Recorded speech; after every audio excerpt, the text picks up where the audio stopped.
Get ready for the dictation. Dictation will start in 5 seconds. Start. Before the Joint Select Committee, as also in the Lok Sabha, very strong arguments were advanced, and it was said that something more should be done than what had been proposed at present in the case of linguistic minorities. This they wanted done by the insertion of a particular provision in the Constitution.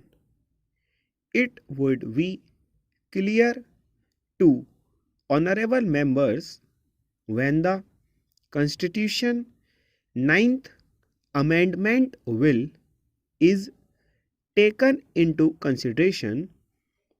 The States Reorganization Commission have also dealt with this question and have suggested that the minorities should not be allowed to develop a separatist tendency.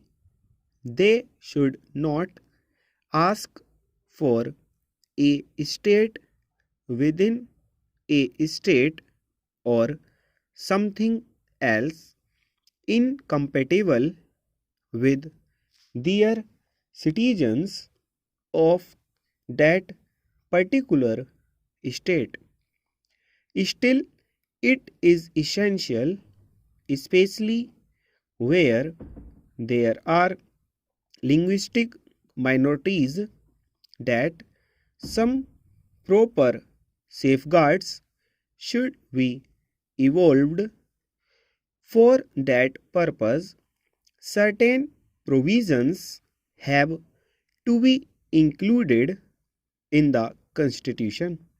Now, some members of the Joint Select Committee in particular were not happy. They desired that something more should be done, and in particular they were anxious that these safeguards should be statutorily recognized. That is, either they should be placed in the States Reorganization Bill itself or in the Constitution. That question was considered by the Home Ministry, and we have already sent out to the various states governments a circular, a copy of which was placed before the Joint Select Committee.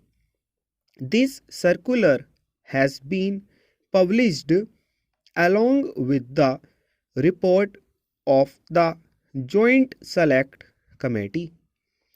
In that, honorable members will find that certain safeguards have been suggested regarding middle or high schools, regarding concessions in respect of administrative matters, etc.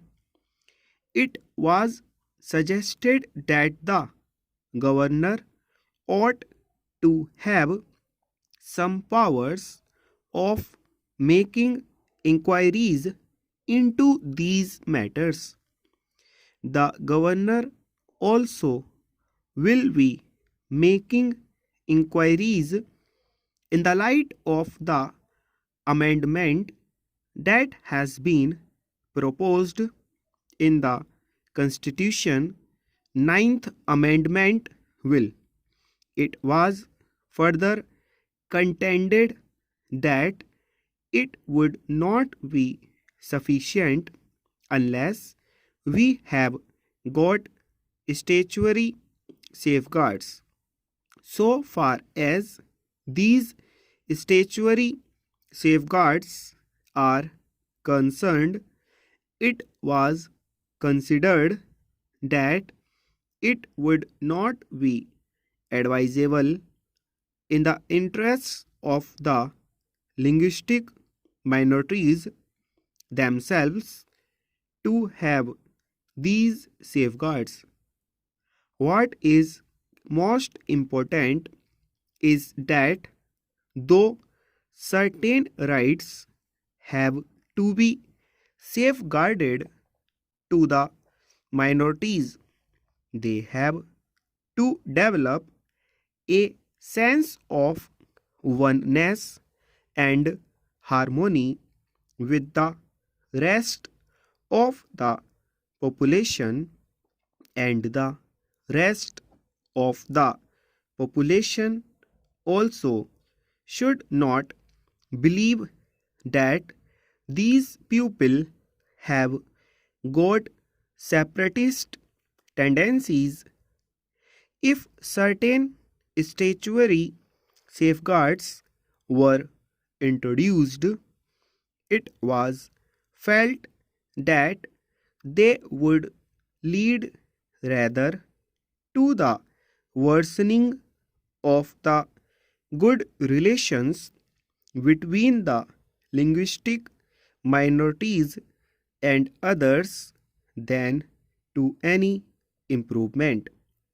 Therefore, all that could be done was to send out a circular of to the state governments pointing out broadly the main features of such safeguards with the desire that they should protect or safeguard the interests of the minorities to the extent possible, subject to the reservations that I have already pointed out. It was also suggested that just as we have in the case of the scheduled castes and the scheduled tribes, a commissioner full stop.